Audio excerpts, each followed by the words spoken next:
sinusal. Ese es el que mantiene el corazón latiendo. Bien.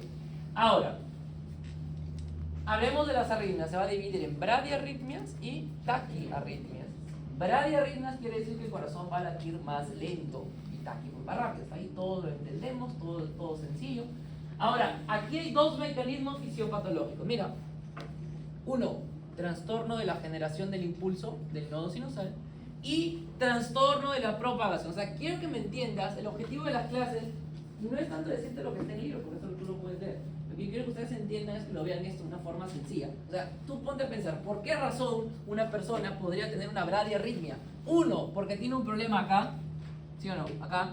¿Qué pasa si este nodo empieza a mandar señales más lento? El corazón va a latir más lento, obviamente. Pero no solamente el problema puede estar acá, el problema puede estar en la conducción, ¿sí o no? O sea, de repente este lanza su latido normal, su impulso normal, pero el problema está en la conducción. Ahí están las dos razones. Si hay un trastorno en la generación del impulso, lo que va a pasar es esto. Esto es lo normal y esto es la bradicardia sinusal. Bradicardia decimos cuando los latidos van menos de ¿cuánto? Menos de 60. Ahora, quiero que te des cuenta de algo. Mira acá. Onda P, complejo QRS, onda T. Mira el complejo QRS, ahora específicamente mira el R, la onda R, mira la otra onda R y mira la otra onda R. ¿Siguen un patrón regular o no? Sí. Entonces mira, R, R, R, R. O sea, el corazón está latiendo todavía de forma regular, es rítmico. Más lento, pero rítmico. Cuando el latido se mantiene regular, tú le pones este apellido, sinusal. ¿Sí? A ver, de nuevo. Si yo te digo, el paciente tiene una bradicardia sinusal, ¿qué te estoy diciendo?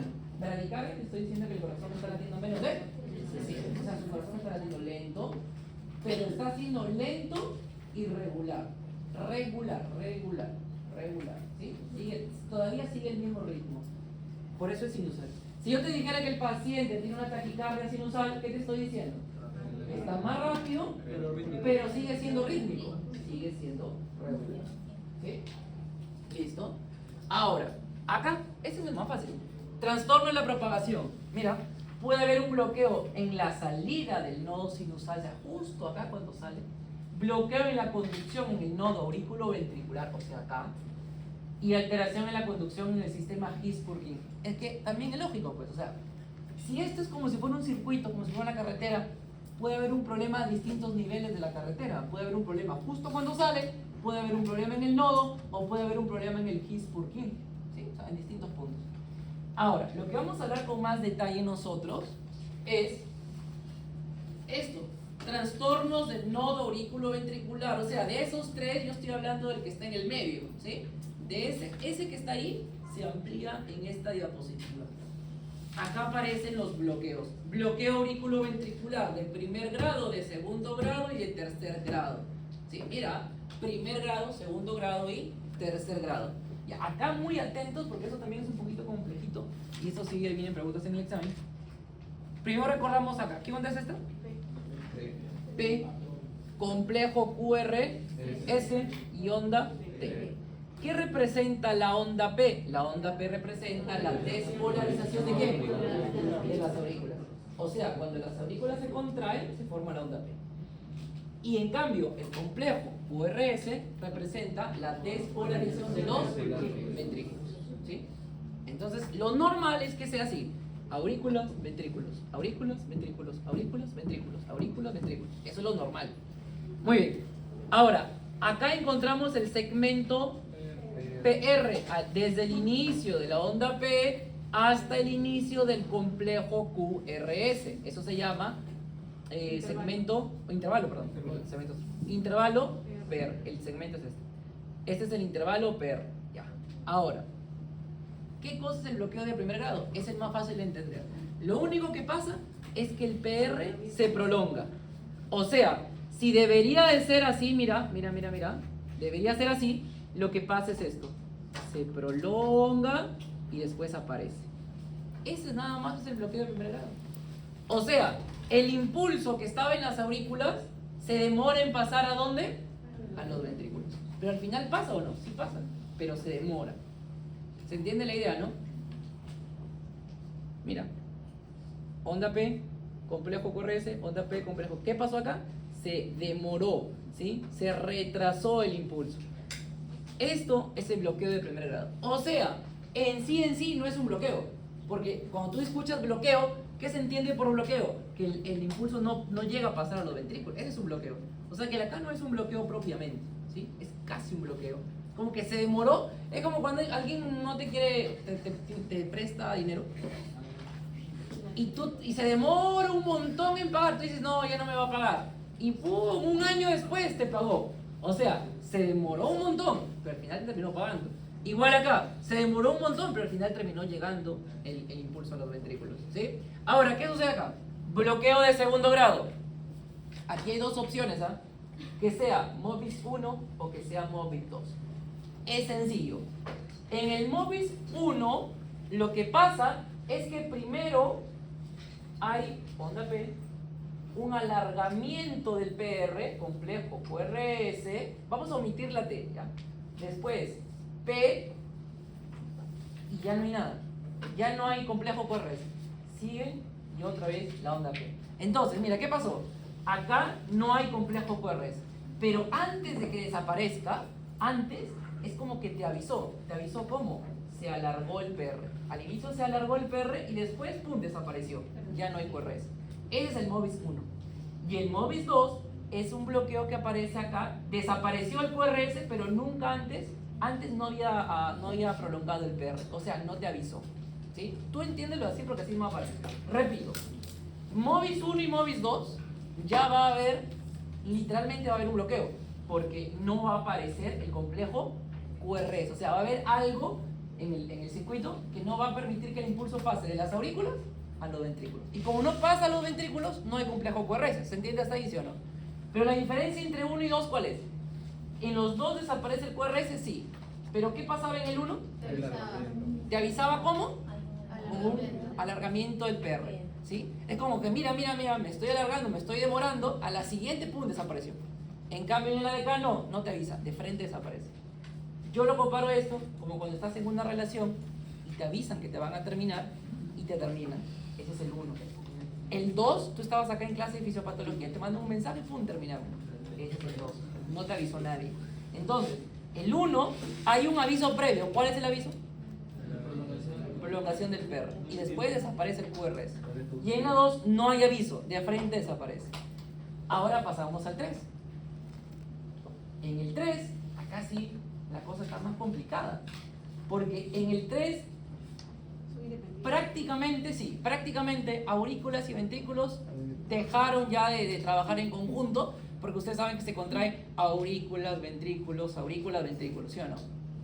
Pero acá ya no, Ahora las aurículas están siguiendo un ritmo, mira, aurícula, la aurícula sigue un ritmo, pero el ventrículo sigue otro ritmo, mira, ve, ventrículo,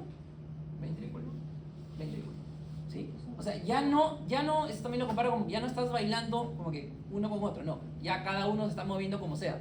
Las aurículas se contraen en un ritmo y los ventrículos se contraen en otro ritmo, ¿no? ¿Cómo lo ponen acá? Mira, las ondas P no son conducidas a los ventrículos y presentan una frecuencia regular e independiente a la de estos, que también se muestran regulares. O sea, las ondas P están latiendo a un ritmo, si te das cuenta, más rápido. ¿Sí se dan cuenta? ¿Es más rápido? Mira, P, más rápido. Pero los ventrículos están más lentos, mira. QRS. Cada uno sigue su ritmo. Cada uno está en su ritmo. Pero los dos, tanto el P como el QRS, ¿siguen siendo regulares o no? Sí, siguen siendo regulares, porque todavía mantienen su propio ritmo. ¿Sí? Mantienen su propio ritmo. Pero ya están separados los latidos de las aurículas con los ventrículos. ¿Mantiene el ritmo sinusal? Sí, mantiene todavía el ritmo de regularidad. No es sinusal, cuando uno dice sinusal tiene otras características, no se dice sinusal, pero sí mantiene la misma regularidad. ¿Ok? Muy bien. Las ondas P no son conducidas en los ventrículos, o sea que no hay... Claro. Están separados. Porque lo normal es que la P le pase el impulso a la QRS, pero en este caso no. P. Por ejemplo, entre esta P no hay QRS acá. Esta P no tiene QRS acá, ¿no? Entonces, las ondas P están latiendo por su ritmo. O sea, porque lo normal es que la onda P le pase el impulso al QRS. Es lo normal. Siempre tiene que ir pegadito, siempre. P tiene que estar pegadito de QRS. Voy a repetir para los que no les haya quedado muy claro la primera, porque eso es un poquito complejo, no tan difícil, ¿no? A ver, atentos. ¿Qué pasa en el bloqueo de primer grado? En el bloqueo de primer grado, ¿en algún momento va a desaparecer el QRS? No. Lo que pasa es que se va a demorar el impulso en pasar de la onda P al complejo QRS. O sea que se va a alargar, ¿qué cosa? El intervalo PR. Se va a alargar, pero en algún momento va a aparecer. O sea que al final sí le pasó el impulso de la onda P, sí le pasó el impulso ¿a quién? Al QRS. Sí le pasó. Se demoró, pero le pasó. ¿Qué pasa en el bloqueo de segundo grado? El MOVIS 1, primero hay un, ¿qué hay un qué? ¿Qué es esto? Alargamiento del PR, ¿sí? Primero, y más adelante ya desaparece el QRS. O sea que acá hay un bloqueo, ¿sí? Primero hay un alargamiento y después hay un bloqueo. Y en el tipo MOVIS 2, ¿qué pasa? ¿Hay alargamiento primero? No. De frente hay bloqueo. Mira, aquí dice acá, bloqueo aleatorio de una onda P sin alargamiento previo del PR, lo que te acabo de decir. Y el bloqueo de tercer grado ya se desconecta completamente las aurículas de los ventrículos. Laten las aurículas, las ondas P por un lado, a un ritmo, y el complejo QRS a otro ritmo. ¿Sí? ¿Se entiende la idea? Muy bien. Vamos a representarlo esto. A ver. 4 voluntarios regresarán acá al frente. Siempre voluntarios. Si no, sacamos a alguien a la sala. A ver. Acá, uno, muy bien. ¿Uno más? Muy bien, la doctora, levanta la mano, su mente. 2, 3. Y falta uno. Son 2 hombres, falta una mujer. A ver, ¿quién? ¿Por qué le señalas allá? Tú por señalar. A ver, acá. A ver, adelante, por favor. Vengan por acá. Es algo muy sencillo, no van a hacer nada ridículo por si acaso, no se preocupen. A ver, acá. A ver. Ya, se ponen aquí. Ya. Así, justo así, perfecto, sí. Para una mujer, listo. Y Tamaño. Préstame un. El libro. Ya, mira. Es la onda P, complejo QRS, onda P y complejo QRS, ¿sí? Vamos bien. Este es el impulso cardíaco. El impulso cardíaco, la onda P, le tiene que pasar a quién? Al complejo QRS. Vamos a hacer primero lo normal, ¿ok? ¿Y cómo se llama la distancia que hay entre uno y otro? El PR. Listo. Eso es lo normal, hasta ahí estamos en lo normal. El complejo QRS, obviamente que acá tiene que haber una onda T, ¿sí o no? Vamos a omitir la onda T porque queremos solamente mirar. Ya, pasamos la onda T y el QRS le va a pasar a quién? A la onda P, listo. La onda P le va a pasar a quién? Al complejo QRS. ¿Cómo se llama el intervalo? PR, ya. Lo que hemos representado ahorita es lo normal. Muy bien. Ahora, ¿qué va a pasar en un bloqueo de primer grado? El impulso de la onda P. Claro. Se parece. Ahí está. Pero ya se necesita una onda T, pues. Ayer yo vi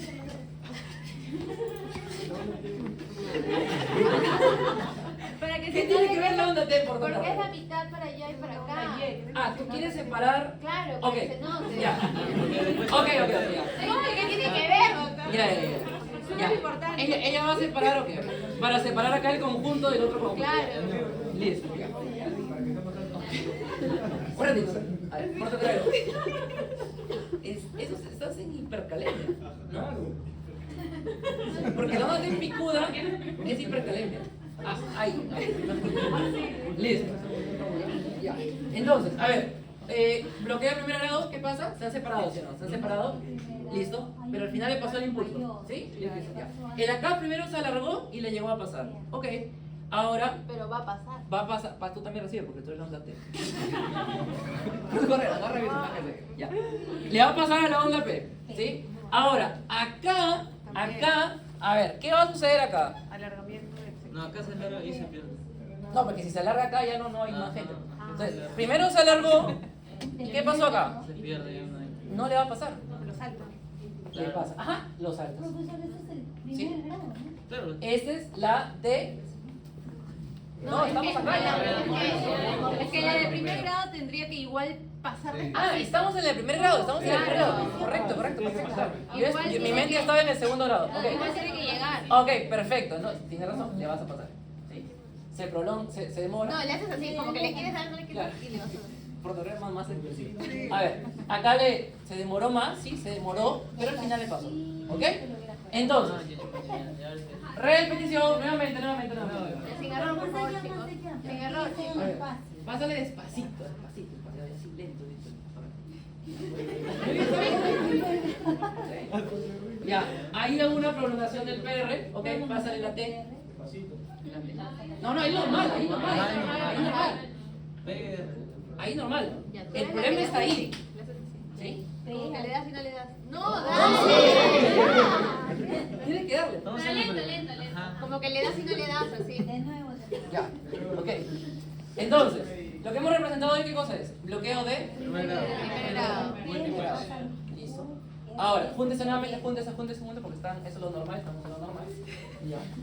Ahora, nuevamente. ¿Cómo sería bloqueo de segundo grado MOVIS 1? Si es MOVIS 1, ¿qué va a pasar acá? Un alargamiento. Ya está. Va a haber un alargamiento.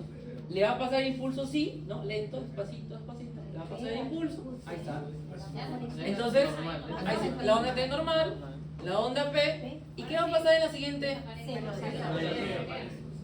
Se bloquea. Entonces, ella ya no le va a pasar el Sigue complejo un ritmo QRS. aparte. Es más, ni siquiera hay QRS, paso por acá. No hay QRS. Y le pasaría a la otra onda P que sería yo. Acá está. Entonces acá está la onda P. ¿Sí? No hay QRS acá. No hay. Por eso aquí hay un bloqueo. ¿Sí? Listo. Y después continúa, ¿no? Ahora, a ver, júntense nuevamente, júntense. Claro, Ya. otro libro tiene que haber. Tiene que haber un libro más para que haya cada uno su manera, su conducta. No. Usted está en el tercer grado, ¿no? Ya terminamos, pues la dos. No, falta. Hemos hecho segundo grado MOVIS 1. Segundo grado MOVIS 2, ¿cómo sería? Que no avisa.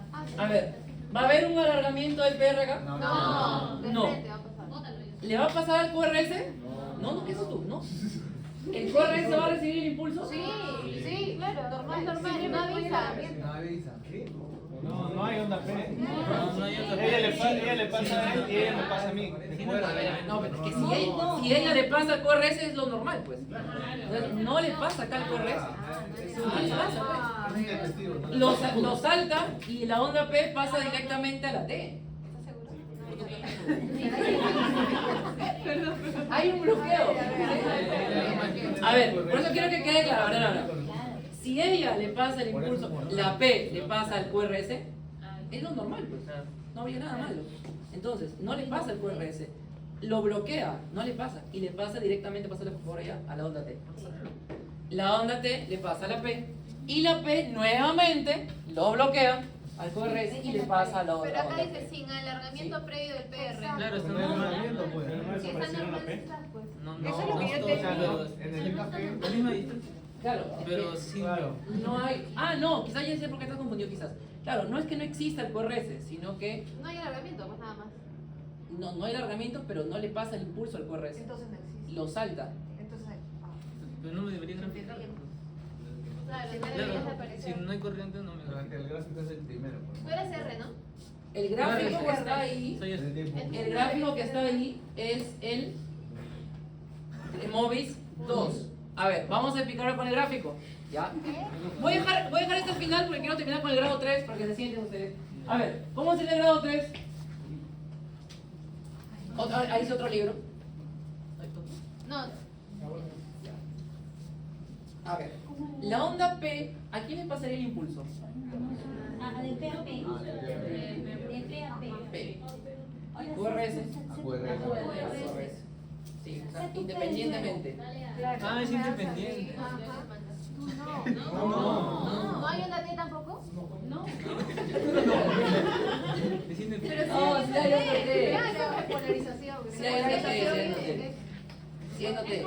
Sino que, no, sí hay onda T. Lo que pasa es que las ondas P trabajan en conjunto, el complejo QRS sí, las ondas T igual, las T Claro. siguen funcionando. Las T siempre van después del complejo QRS. Siempre voy a Van entregar. después del complejo QRS, Claro, claro. ya ves, ¿cómo no Pero pasa? sería es como que Claro. trabajaron dos grupos diferentes, ¿sí? Ya. Bueno chicos, voy a explicar el segundo. Muchas gracias por su participación. Aplausos para sus compañeros. A ver. Ya, escuchen, ¿ah? Ya. Voy a repetir para ya que quede. A ver. Grado 1, de primer grado, la onda P le pasa el impulso le pasa al QRS, ¿sí o no? Sí, le pasa. Lo malo es que se demora. ¿Se prolonga? ¿Qué se prolonga? El PR. Listo. Pero al final siempre le pasa. Listo. Bloqueo de segundo grado. MOVIS 1. ¿Qué pasa en el MOVIS 1? Alargamiento. Primero hay un alargamiento y después, ¡pum!, no le pasó. Se bloqueó. ¿Sí? No le pasó al QRS. Primero hay un alargamiento y después no le pasó. Ahora, en el MOVIS 2, ¿qué pasa en el MOVIS 2? No hay un alargamiento previo. No hay. Por ejemplo, la onda P, mira, te repito acá. Onda P, PR normal, complejo QRS normal, onda T normal. Onda P, y de la nada, ¡pum!, ya no hay. ¿Qué falta acá? No hay QRS, pero no te avisaron antes. Entonces, de frente se bloqueó. Y después continuamos. Onda P, complejo QRS, T, hasta ahí aparentemente normal esta parte. Onda P y nuevamente no aparece el QRS. Eso es lo que pasa en el MOVIS 2. Para que sea MOVIS 1, simplemente este hubiera tenido que alargarse. Y después el otro no hay. Este se hubiera alargado y este desaparece. ¿Sí me entienden la idea? Y por último, ya lo que eso creo que se me ha entendido, que aurículas y ventrículos están atiendo cada uno por su lado. Muy bien. Entonces, hemos desarrollado ahí los trastornos del nodo auriculoventricular. Hasta ahí hemos hablado de las bradiarritmias. Bradiarritmias. Ahora hablemos de las taquiarritmias. Las taquiarritmias son más complejas porque son mucho más tipos. Las taquiarritmias tienen 3 mecanismos fisiopatológicos. 1, alteraciones en el inicio del impulso, o sea, en el automatismo. 2, postdespolarizaciones y automatismo detonado. Eso es parte de lo que ustedes han leído. Y 3, impulso de conducción anormal conocido como reentrada. Te voy a regalar una pregunta en la siguiente examen. Mecanismo más frecuente de las taquiarritmias. Reentrada. Reentrada. ¿Sí? Mecanismo fisiopatológico más frecuente de una taquiarritmia es la reentrada. Esa es la respuesta. Y te lo voy a explicar acá. Esta imagen, mira, esta imagen está en el libro, ¿no? Ya. No sé si algunos habrán entendido lo que está ahí porque es un poquito complejo la primera vez que lo leen. Pero yo te lo voy a explicar a mi manera y después tú vas a llegar a tu casa, vas a volver a leer este texto y creo que lo vas a entender mejor. Miren acá, por favor, muy atentos. Lo normal es esto. Vamos a imaginar, bueno, acá el gráfico lo han hecho como si en el corazón hubiera, pues, carreteras, ¿no? Vías, y va a pasar el impulso por esas vías. Entonces, lo normal es que el impulso venga, y cuando el impulso encuentra 2 caminos, como cuando tú vas en la carretera y hay 2 caminos, el impulso se divide. Una parte se va por este lado, y otra parte se va por este lado, lo normal. Como llegamos acá, nuevamente hay 2 caminos, se divide, uno se va por acá, uno se va por acá. El que llegó a este punto se divide, uno se va por acá, uno se va por acá. Y cuando los dos chocan, se bloquean entre ellos, y ya está. Se bloquearon y al final el impulso se fue por un lado y se fue por el otro lado. Eso es lo normal. Ahora, ¿qué pasa en la reentrada? En la reentrada, lo que va a suceder es que hay una zona que está bloqueada por alguna razón, como cuando vas en la carretera y alguien, pues, por un paro, una huelga, bloquearon la carretera. Está bloqueado. En el caso del corazón, ¿por qué se puede bloquear? Porque puede haber habido un infarto, algún daño que haga que este tejido ya no conduzca el impulso. Si hay un bloqueo acá, entonces tú razonas, mira, viene el impulso, como hay 2 caminos, se divide, uno pasa por acá normal, pero el otro ya no puede pasar, ¿sí o no? Porque está bloqueado. Entonces no se va a encontrar en el medio. No va a pasar por acá. Llegas acá, se vuelve a dividir, uno se va por allá y uno se va por allá. Cuando llegas a este punto, otra vez se vuelve a dividir. Una parte sale y otra parte ingresa, como si fuera un óvalo en una pista. una parte se mete, mira, y este que está entrando acá, sí puede pasar. ¿Por qué? Porque la carretera está bloqueada en esta dirección solamente. En la otra dirección sí está libre. Entonces, ingresa por acá Y de regreso. y se regresa otra vez. Viene por acá, ¿qué va a pasar de nuevo? Se mete otra vez. Viene por acá, se mete otra vez por acá. Y se forma ahí un círculo vicioso. ¿Sí? No hay quien lo detenga, porque acá, ¿quién lo detenía? El mismo que venía por este lado, ¿sí o no? Pero como acá ya nadie pasa por este lado, ya nadie lo detiene. Y se empieza a formar acá un círculo vicioso. ¿Qué va a hacer este círculo vicioso? Es como que estuvieras dando vueltas y estuvieras disparando impulsos por todos lados. Por eso que el corazón empieza a latir más rápido. ¿Sí? Este es el mecanismo de reentrada. ¿Se entendió la idea? ¿Sí? Voy a repetirlo. Voy a borrar esto. Si ustedes lo entienden así con esta explicación que les acabo de dar, van a poder llegar a leer esto, a esta parte del libro, y yo creo que ya lo van a entender tranquilamente. Obviamente que el libro utiliza algunas palabras un poquito más técnicas, ¿no? En el libro te van a decir, por ejemplo, flujo retrógrado. ¿Sí? Flujo retrógrado significa simplemente que va hacia atrás, ¿no? A ver, nuevamente, vamos a explicar nuevamente. A ver, lo normal. ¿Cuál era lo normal? Viene el impulso, ve dos caminos, se divide, uno se va por acá, uno se va por acá. Llega aquí, se vuelve a dividir, uno por allá, uno por acá. Llega acá, se divide, uno por este lado, uno por este lado. ¿Y qué pasa con estos dos? Se neutralizan entre ellos. Y ya está. Listo, se acabó. Ahora, la reentrada. ¿Qué tiene que pasar primero para que haya un mecanismo de reentrada? Primero tiene que haber un bloqueo. Por alguna razón, como un infarto o alguna otra cosa. Si hay un bloqueo acá, ¿el impulso puede pasar por acá? No, se va por un lado solamente. De acá se divide para un lado, se divide para el otro lado. Una vez que llega a este punto se vuelve a dividir, uno por acá y el otro ingresa. Pero ¿por este lado está bloqueado o no? ¿En ese sentido está bloqueado o no? En esta dirección no está bloqueado. Entonces el impulso viene, llega aquí y otra vez se mete por acá, se vuelve a dividir, otra vez ingresa y así. ¿Hay alguien que pueda parar esto? No. No. Porque ¿quién debería de pararlo? El impulso que está por acá, ¿sí o no? Este impulso debería pasar y debería bloquear al otro acá. Pero no puede, porque aquí está bloqueado. Bien, ese es el mecanismo de reentrada. Ahora haremos de los tipos. Hasta ahí hemos hablado de los mecanismos, son tres. Haremos de los tipos de taquirritmias. Uno, las extrasístoles, llamadas también contracciones prematuras. Me parece que en el libro, a ver, me confirma, creo que en el libro está como contracciones prematuras o como extrasístoles. Como extrasístole. Sí, creo que están los, no sé si están los dos, uno de los dos.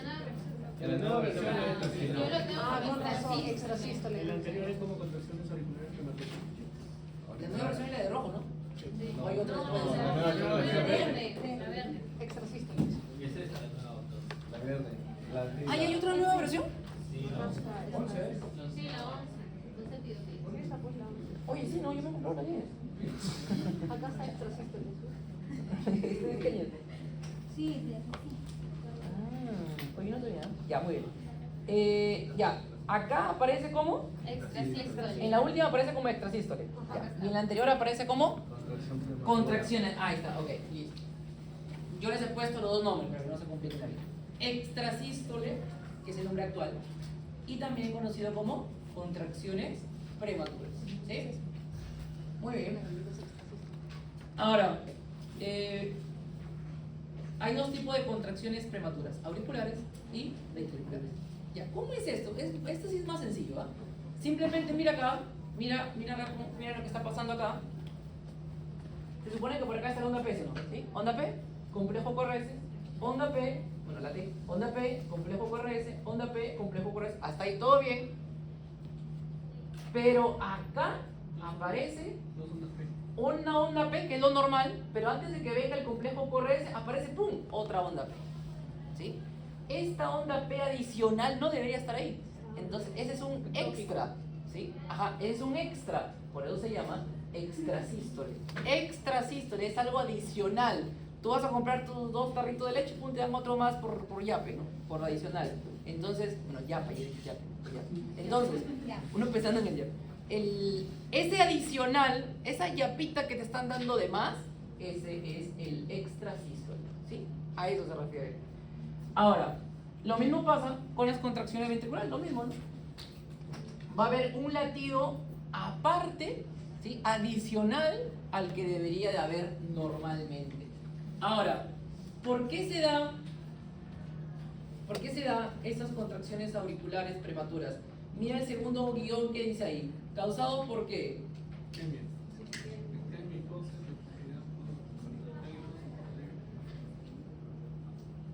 Puede ser por hipoxia, isquemia, toxicidad, digitálicos, hipocalemia, hipomagnesemia, etc. ¿Sí? Ahí aparecen estas dobles onditas que se forman. Por ahí alguien me preguntó al inicio. Tiene un término que está en el libro. Se llama biqueminismo. Cuando tú escuchas el biqueminismo, no es otra cosa que encontrar dos onditas pegadas. ¿Sí? Dos ondas pegaditas. En el libro solo lo menciona para el ventrículo, para la aurícula también igual. Sí, también puede haber en la aurícula, sí, sino que probablemente el más conocido sea en el ventricular, ¿no? Pero también en la aurícula. Entonces, el término bigeminismo no es otra cosa que dos ondas pegadas, nada más. Y mira el último punto, ¿eh? ¿Qué dice en el último punto? Puede aparecer en personas sanas por estrés, por alcohol, por tabaco y por cafeína. Eso te lo comento porque algún día te puede pasar. Suponiendo que todos, no los conozco, pero si todos ustedes no tuvieran ningún problema en su corazón, ¿sí? Fuera completamente normal, en ustedes puede aparecer esto en algún momento. Puede aparecer una extrasístole auricular. ¿Cómo te das cuenta? Estás ahí estudiando, porque ustedes estudian mucho, mañana, tarde y noche, y estás ahí a las 3 de la mañana estudiando y sientes que ¡pum! Hay un latidito adicional. O sea, tú sientes tus latidos normales y ¡pum! Aparece un adicional. Ese adicional es una contracción auricular prematura. ¿Sí? Puede ser auricular o ventricular, pero en personas sanas suele aparecer esto.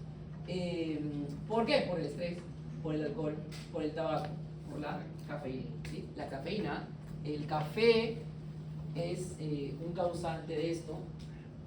Ojo que bebidas como por ejemplo el Red Bull. El Red Bull tiene taurina. La taurina es un estimulante, ¿sí? Es como una cafeína pero multiplicada por 1000, ¿no? Es mucho más estimulante que la cafeína. Y mucha gente consume Red Bull con alcohol. Con whisky.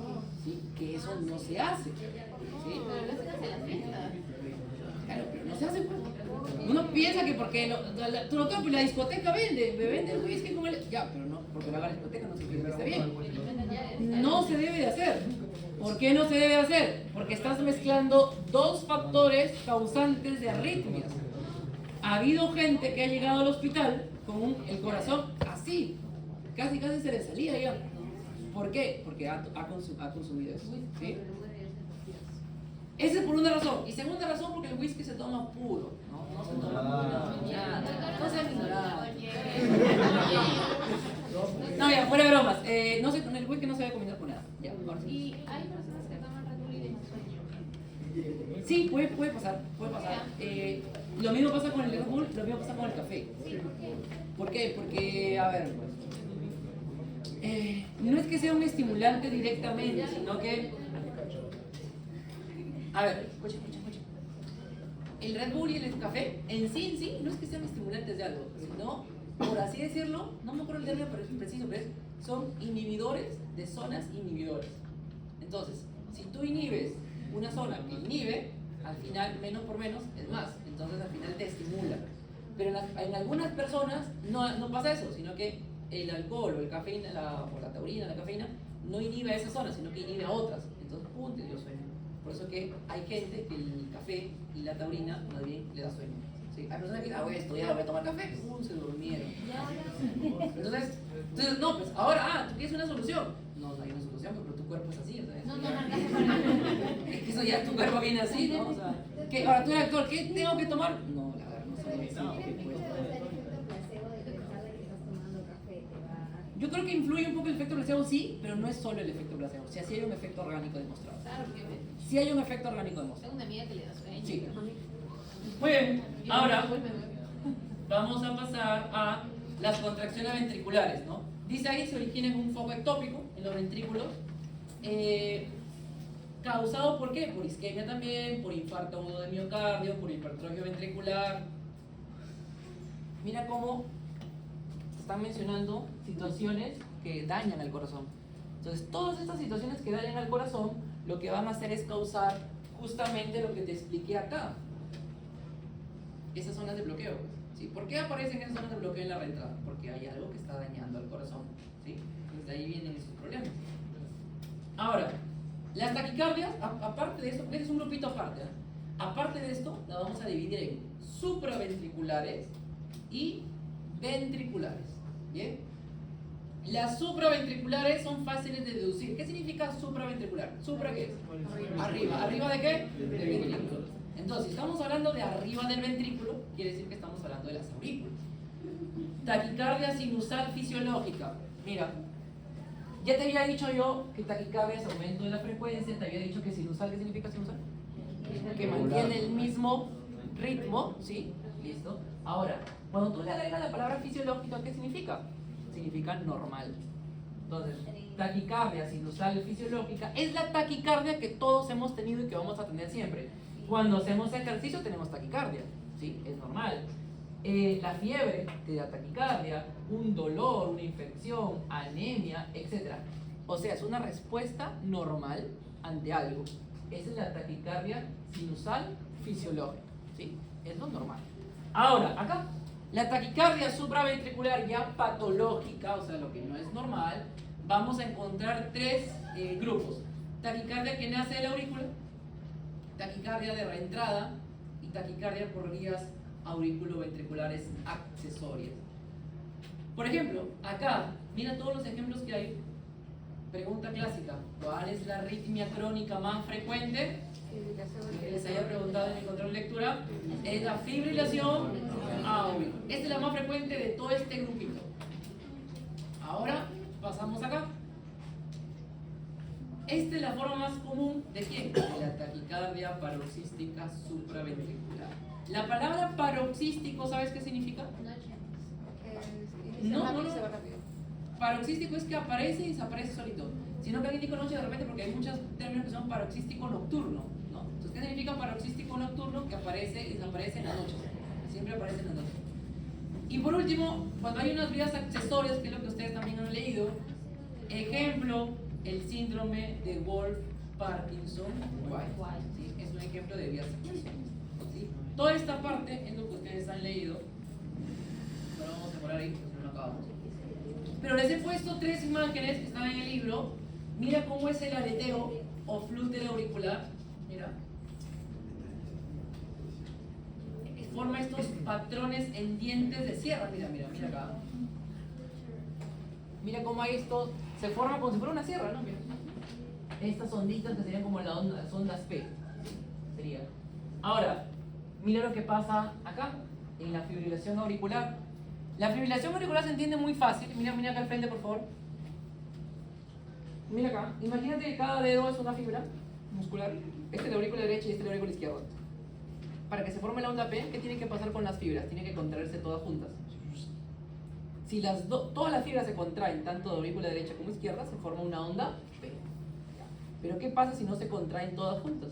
En la fibrilación auricular lo que pasa es esto, mira, se están contrayendo así, cada una por su lado. Entonces, si todas están contrayéndose así, cada una aportará una onda propia. Ya no se suman las ondas y ya no aparece una onda P. Por eso que acá tú ves que no hay onda P. Lo que hay son unas ondas muy pequeñitas que se conocen como ondas, ¿no dice ahí? Ondas F. ¿Sí? F de fibrilación. Ondas F. La palabra fibrilación es eso, es esa contracción así. Contracción toda desorganizada. Esa sería la fibrilación auricular. En el caso de la fibrilación auricular paroxística, ¿cómo? Porque Hay tipos, sí, hay tipos. y una de ellas nos mencionaron Hay paroxística, hay persistente, permanente. Lo que pasa en la paroxística, la característica es que lo mismo, como es paroxístico, aparece y desaparece sin que recibas ningún tratamiento. Tú puedes haber tenido esta fibrilación auricular, apareció y desapareció, Y incluso hasta veces ni te diste cuenta, ¿no? O sea, esa es la característica de la paroxística. En cambio, la otra es que ya se va a permanecer. O sea, la permanente es cuando ya se mantiene. Hay gente que vive con esto, con fibrilación auricular, sin que no recibe un tratamiento. ¿Y cuál sería lo malo de vivir con fibrilación auricular? ¿Cuál es lo malo? Mira acá, ahora imagínate, mira acá las aurículas, ¿ah? Imagínate que estás así todo el día, contrayéndose, moviéndose. ¿Qué va a pasar con la sangre? La sangre es casi como que tú estuvieras ahí moviéndolo, batiéndolo, ¿sí o no? Y cuando tú bates algo, ¿qué pasa? Se hace más viscoso, ¿sí o no? ¿Sí? ¿No se alguien lo cocinó alguna vez? Pero cuando tú estás moviendo algo ahí, ese líquido se hace más viscoso. Entonces igual, la fibrilación auricular al hacer esto, lo que está haciendo es moviendo la sangre y la sangre empieza a formar coágulos. Se forman trombos. Y el trombo que está ahí, el problema no es que esté ahí, el problema es que se dispara y puede ir ¿hacia dónde? Al cerebro. Eso se llama embolia, ¿sí o no? Émbolo cuando ya se disparó. Puede llegar al cerebro, puede llegar a una pierna, a un músculo, ¿sí? Y puede obstruir la circulación. Entonces, estas personas con fibrilación auricular, o mejor dicho, la fibrilación auricular es una de las causas, lo vamos a ver casi al final del ciclo, es una de las causas de un ictus isquémico de tipo cardioembólico, ¿sí? Porque se origina en el corazón. Eso lo vamos a ver después en la parte de nervioso. Hasta ahí hemos hablado de las auriculares. Ahora las más graves, las ventriculares. Hay una taquicardia ventricular que, si te das cuenta, diferéncialo con la fibrilación ventricular. Dime, me vas a responder algo que no sea de medicina, algo que no, tú no me vas a responder como estudiante de medicina, sino como cualquier persona que hubiera estudiado cualquier otra carrera. A ver acá la doctora. Imagínate una persona que no sabe nada de medicina me responde, ¿qué diferencia hay entre esos ondas y esos ondas? Listo, perfecto. Esa es la respuesta. Aquí las ondas están ordenadas. Y aquí, ¿ves algún patrón acá? Nada. Entonces, la fibrilación ventricular tiene la característica de que las contracciones son completamente irregulares, ¿sí? Completamente irregulares, completamente desorganizadas, no tiene ningún tipo de patrón. En cambio, la primera sí, la primera está rápida, sí, pero está regular. Y ahí aparece el aparatito que todos hemos visto en películas, series, etc. El desfibrilador, el DEA, ¿sí? DEA, desfibrilador externo automático. Cargas el aparatito, lo colocas, ¿sí? ¿Y para qué sirve ese desfibrilador? Estimular, para que se estimule el movimiento. Mira la palabra desfibrilador. Lo que hace es solucionar la fibrilación. Entonces, ese aparatito está diseñado para recuperar algunos ritmos como la fibrilación ventricular, ¿sí? Fibrilación, para eso sirve.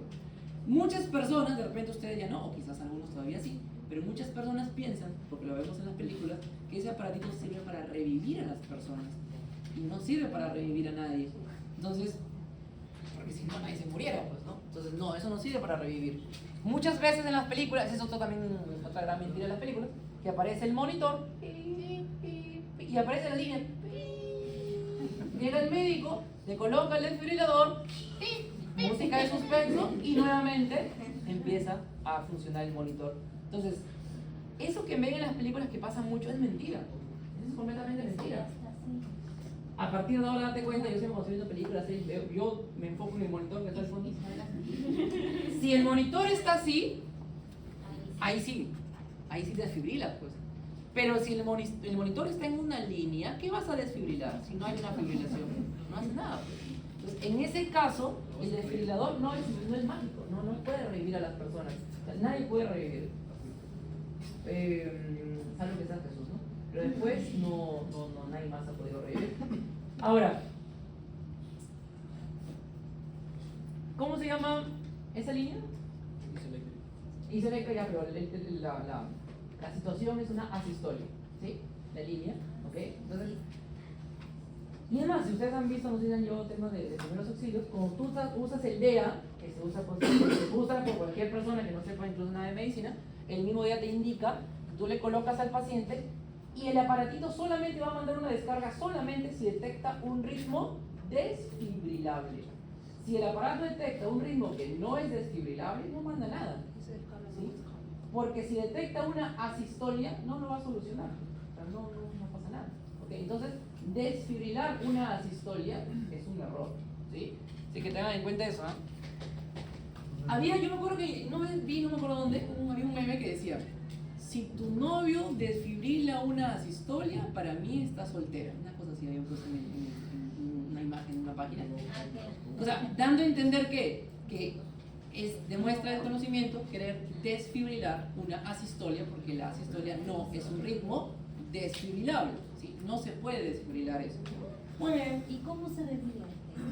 No, ¿quién no se revierte? Con eso la gente muere. Es lamentable, ¿no? Es así. Claro. No va a volver.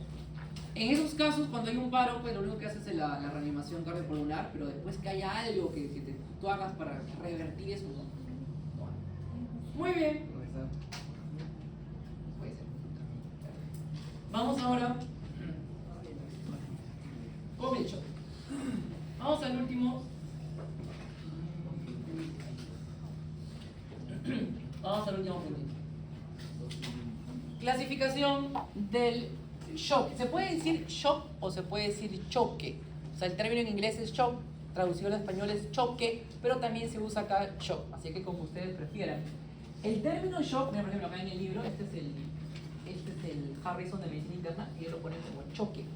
Creo que no sé si en el Porto también está como choque. Los libros al traducirlo los ponen como choque. Tenemos tipos de shock. Primero, ¿qué cosa es shock? El shock se define como la disminución de la perfusión sanguínea, ¿okay?, a causa de una disminución de la presión arterial. O sea, bajó la presión, no le llegó sangre a un órgano y eso causa alteraciones celulares, obviamente. Si no le llega oxígeno a una célula, pues la célula se ve afectada. ¿Sí? Ese es un shock. ¿Cómo puedes definir el shock? Si quieres ahí entenderlo como una fórmula, sería así. Mira. Shock es hipotensión, o sea, presión arterial baja, más signos de hipoperfusión. Signos de hipoperfusión. Así lo puedes definir el shock. Hipotensión más signos de hipoperfusión. ¿A partir de cuánto decimos que es hipotensión? ¿Presión baja? ¿De cuánto? Voy a apuntarlo. 90, menos de 90 sobre 60. Menos de 90 sobre 60 es hipotensión. O sea, si tienes 110 sobre 70, no es hipotensión, es normal. ¿Sí? No vais a pensar que todos tenemos que tener 120 sobre 80, no. Hay gente que tiene 100 sobre 65, todavía es normal. Entonces, menos de 90-60, eso ya es presión baja. Entonces, si tú encuentras una hipotensión y además ves que hay signos de hipoperfusión, ¿cuáles son los signos de hipoperfusión? Si tú crees que a una persona se le está bajando la presión, ¿cómo vas a ver sus manos? ¿Cómo vas a sentir sus manos? Frías, porque no le está llegando sangre. ¿Y el colorcito? Pálido. Cianótico puede ser incluso, ¿no? Entonces, no le está llegando sangre. Esos son signos de hipoperfusión. Ese es el shock. Ahora, ejemplos o no, tipos: cardiogénico, hipovolémico, obstructivo y distributivo. Ahí está la lista de todos los ejemplos que pueden causar cada uno de estos shocks. Te lo voy a explicar también con palabras sencillas. Vamos a comenzar con el cardiogénico. A ver, ¿por qué razón una persona puede terminar en shock? ¿Por qué puede bajar su presión? Porque hay un problema en la bomba. ¿Quién es la bomba? El corazón.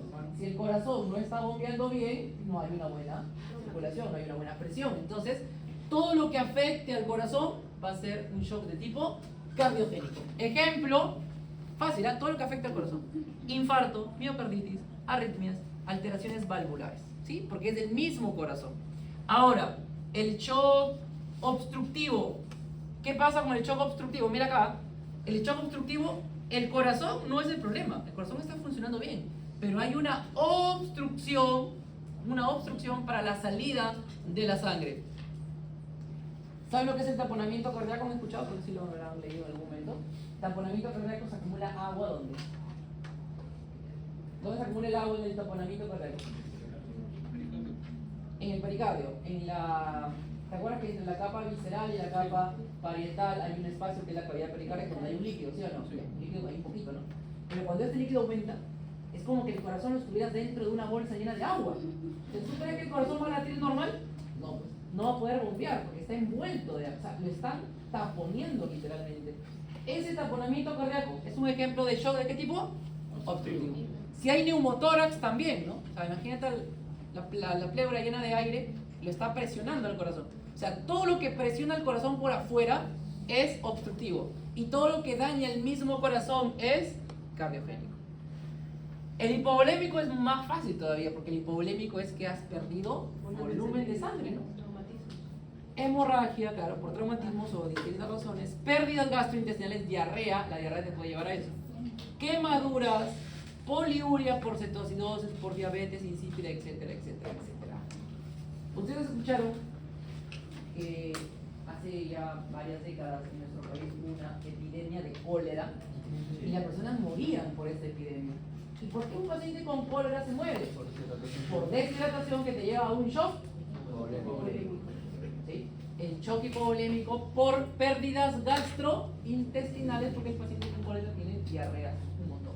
Entonces por ahí pierdes el agua. ¿Sí? Y por último, el distributivo. En el distributivo tenemos el ejemplo típico, el shock séptico, la pancreatitis, el shock anafiláctico también, si tú eres alérgico, puede llevarte un shock anafiláctico, el shock neurogénico y otros más. Acá les puse un cuadrito, creo que es este. Ahí está. Este cuadrito, mira este cuadrito, mira qué pasa con el gasto cardíaco en todos los shocks. En casi todos, perdón. En 3 de los 4, ¿qué pasa con el gasto cardíaco? Disminuye. Dime, ¿cuál es el único tipo de shock? Otra pregunta del examen. ¿Cuál es el único tipo de shock que tiene el gasto cardíaco aumentado? Ahí está la respuesta. ¿Cuál es? Distributivo.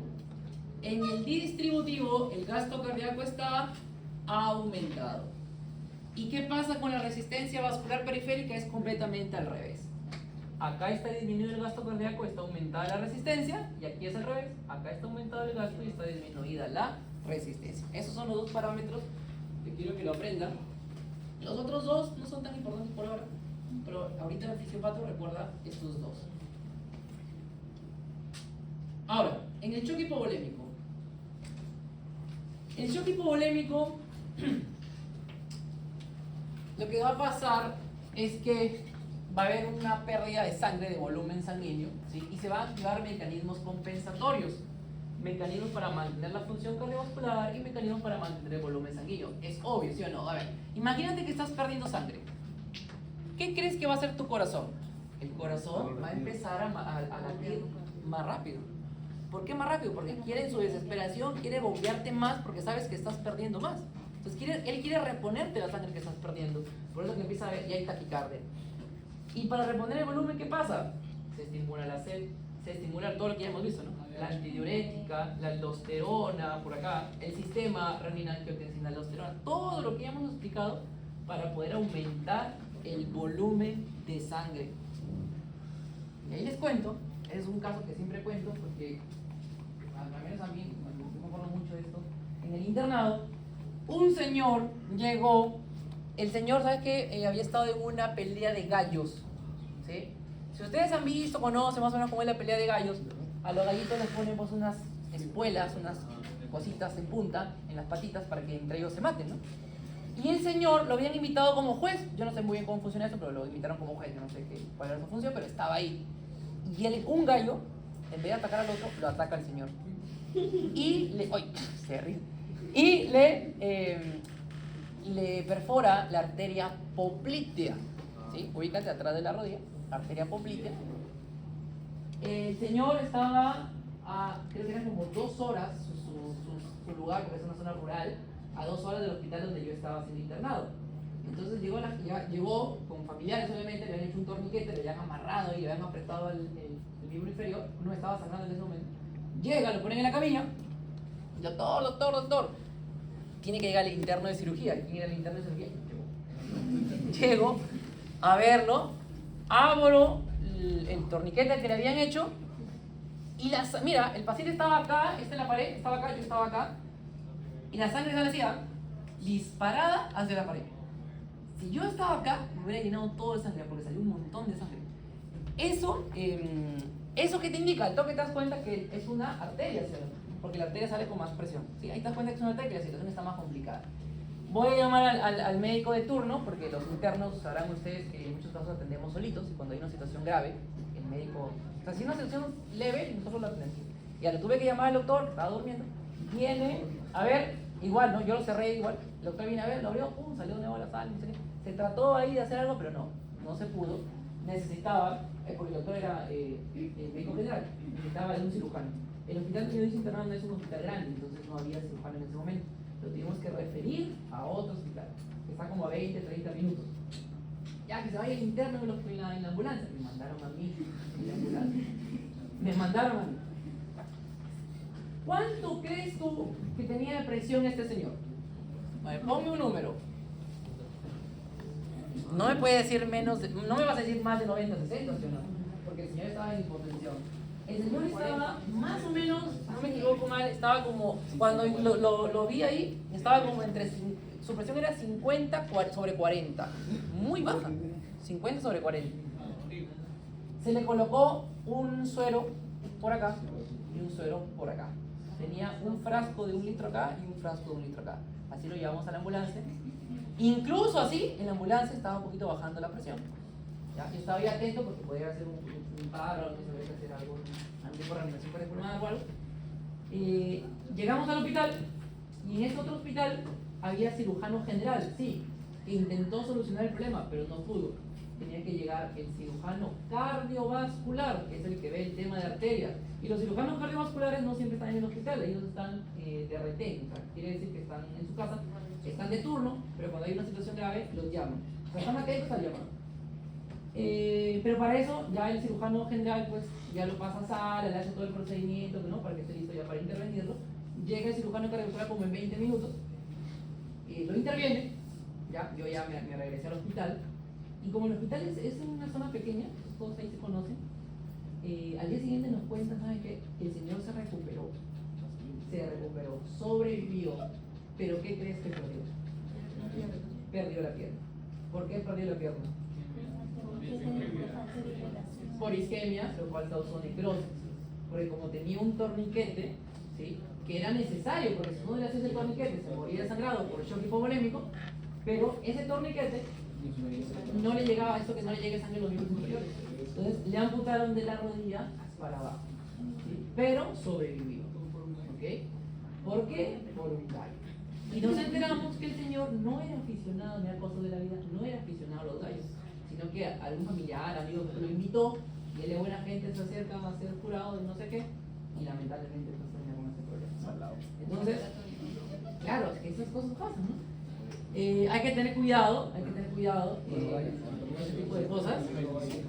Ahora, vamos al último punto ya para terminar la clase. Shock séptico. Shock séptico. Hay un video en mi canal también, por si quieren revisarlo. ¿Sí?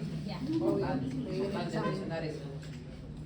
El video justamente está basado en esa imagen. Esa imagen es del Harrison de medicina interna. Yo he desglosado la imagen paso por paso. ¿Qué sucede acá en el shock séptico? Todo va a iniciar como una infección, ¿no? Porque el shock séptico es consecuencia de la sepsis.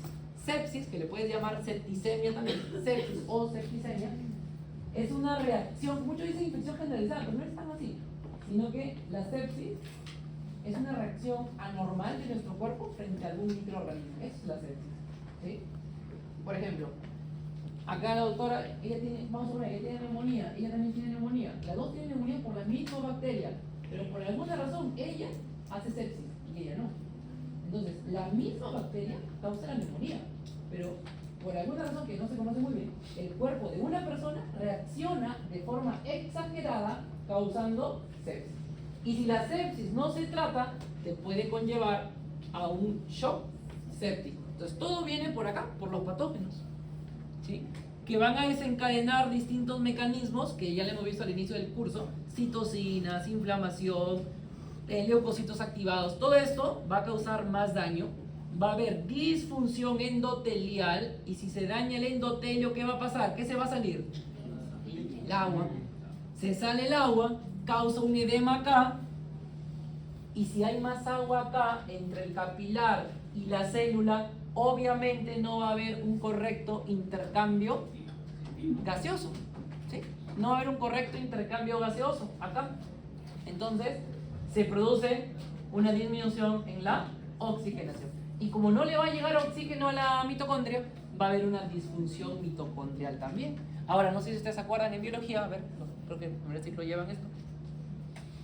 ¿Te acuerdas que la glucosa se descompone en ácido pirúvico? ¿Les suena el ácido pirúvico? ¿Se acuerdan? La glucosa se descompone en el ácido pirúvico, y el ácido pirúvico tiene dos opciones: se mete a la mitocondria para realizar el ciclo de Krebs, o se queda en el citoplasma, ¿sí? Ya. Pero si se mete a la mitocondria, necesita de oxígeno, porque si no, no tiene oxígeno, no puede hacer el ciclo, no hace nada. Ya. Entonces, como ya no hay oxígeno, ya no funciona esa vía aeróbica, y la única vía que te queda es la anaeróbica. Pero ¿quién produce más ATP? La aeróbica. Entonces, la otra, como ya no funciona la del oxígeno, estás produciendo menos ATP. ¿Y qué se produce por esa vía anaeróbica? Se produce lactato, ¿no? Porque se convierte en ácido láctico, ¿te acuerdas? Entonces, todo esto es para que ustedes concluyan lo siguiente: cuando tú tienes un paciente con shock séptico, ¿qué vas a encontrar aumentado en su sangre? Resáltalo ahí: el lactato, ¿sí? Lactato aumenta en el shock séptico. Ese es un dato importante cuando ustedes vean un caso clínico. Y aparte de eso, va a haber esto. Mira, ese es otro dato importante. Ahí tienes dos. Te resalto los tres datos: uno, disfunción endotelial, lactato aumentado y trombos. Va a haber trombosis, ¿sí? Y eso al final lo que va a causar es que la presión baje, haya hipovolemia, ¿sí? Y obviamente pues cause el daño de todo shock, ¿sí? ¿Qué hacemos o qué se hace en un caso? Imagínate un paciente con shock séptico en el hospital. El paciente se va a morir porque la presión le está bajando. Ahora dime, no sé si han llevado algo de fármaco, ¿qué medicamento le podemos dar para que la presión ya no siga bajando? La presión está así. ¿Qué medicamento le vas a colocar para que la presión suba? Ya, esa es una opción, está bien. Agua, sodio, ya, esa es una opción. Pero a veces es insuficiente. Algo más. Vasoconstrictor. Porque, por un lado, claro, tú le vas a poner agua, obviamente, para subir el volumen de sangre y subir la presión. Pero a veces no es suficiente eso. Ahora tienes que hacer que los vasos sanguíneos se cierren. Porque tú sabes que si hay vasoconstricción, aumenta la presión. Entonces le vas a poner, los medicamentos se llaman vasopresores: adrenalina, noradrenalina, dobutamina. Esos son vasopresores. Tú le colocas eso, cierras el vaso un poquito y la presión empieza a subir. Pero ¿cuál es lo malo? Dime, ¿cuál es el efecto secundario de que tú cierres los vasos? ¿O te cerramos los vasos normal? ¿Hipertensión? No, pues eso es lo que tú quieres, pues, subir la presión. ¿Qué más? Menos oxígeno, pues, menos riego sanguíneo. O sea que tú estarías causando también isquemia, ¿sí? Y la isquemia te puede llevar a una necrosis. Ya, ¿sabes por qué te digo esto? Porque algún día lo vas a ver, de repente aparece haberlo visto. Y sonó mucho hace algunos años, hace como 10 años creo que ya ha pasado bastante tiempo. Sonó mucho un caso de una mujer joven que llega al hospital por cálculos en el riñón y sale sin manos y sin pies. Le habían amputado las manos y los pies. Sonó mucho, ¿eh? Así como he sabido más casos, pero me acuerdo de uno en particular que sonó mucho. Entonces, lo que la prensa dice inmediatamente es negligencia, ¿no? Porque para la prensa todo es negligencia. Entonces, no necesariamente fue negligencia. Lo que explicaron los médicos es que a esta persona le colocaron una sonda. La sonda hubo una infección urinaria. La infección urinaria causó una sepsis. La sepsis te llevó al shock séptico. Y a esta paciente, para salvarla del shock séptico, le tuvieron que poner vasopresores. Y al ponerle vasopresores, la presión ya la mantenías arriba, pero le quitaba la circulación a la periferia. Entonces ya no le llegaba sangre a las manos, no le llegaba sangre a los pies, y lamentablemente se tuvo que amputar manos y ¿Era eso o que la persona fallece? Entonces, ese es un ejemplo de shock séptico que lo puedes ver, como te dije, ahí en el Harrison de Medicina Interna y lo repasas en el video. Muy bien, llegamos a la parte final donde vamos a ver las conclusiones.